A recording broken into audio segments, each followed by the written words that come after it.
Brand new hour here of America Live. Welcome, everyone. I am Megyn Kelly. Earlier today, White House Press Secretary Jay Carney fired back at those he says are beating the drums of war, saying they're the ones who will have to answer to the American people. That comes less than 24 hours after Senate Minority Leader Mitch McConnell suggested that Congress send a message by authorizing the possible military action against Iran.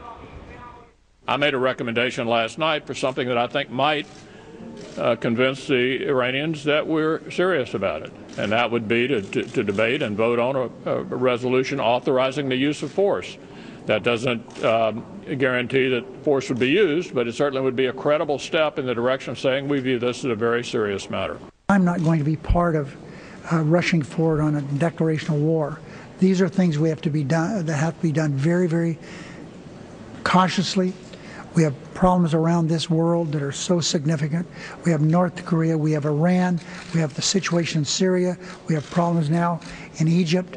So let's just stop throwing the word war around so casually. Senior White House Foreign Affairs correspondent Wendell Goler is standing by now on the north lawn of the White House with more. Wendell?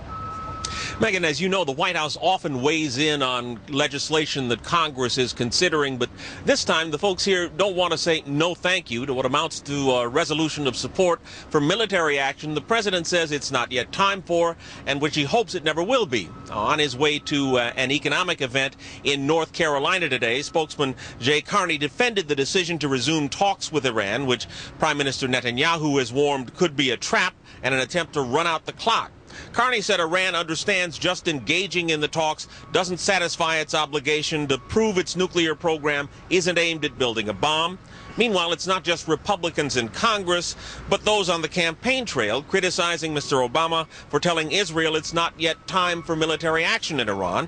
Mitt Romney says administration policies gave the Ayatollah exactly what they wanted most, time. And Rick Santorum says Mr. Obama has, quote, turned his back on the people of Israel.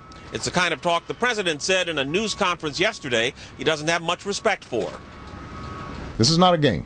There's nothing casual about it.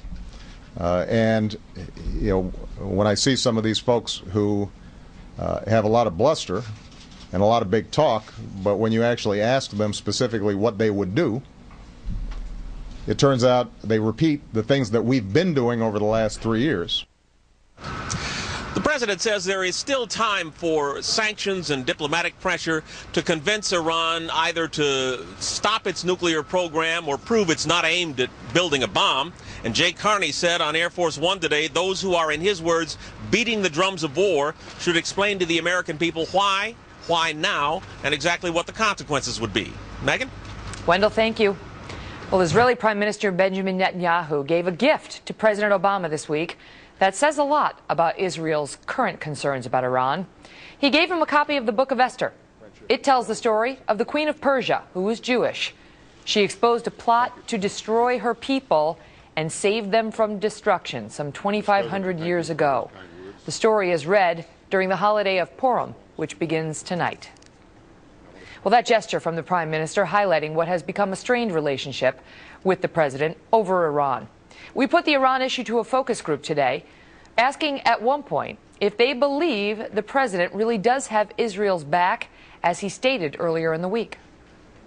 He is not treating them like a friend like the United States and like the United States always has. Yes, it is. And the Republicans are strong, and they know that if Iran gets this is a president who captured Osama bin Laden, who wound down a war that we never should have fought, and is committed to protecting the United States, Israel, and the rest of the world. I think he is doing absolutely the most responsible job possible. And the fact that Mitch McConnell goes in the Senate floor authorizing the use of force is outrageous. That was the only part where they really were talking over each other. Most of it was actually very civil, but very strong on all sides. It was Democrats and Republicans, and there were some real fireworks between these folks who were thoughtful and very opinionated on this issue. You will see it all in just a bit right here on America Live.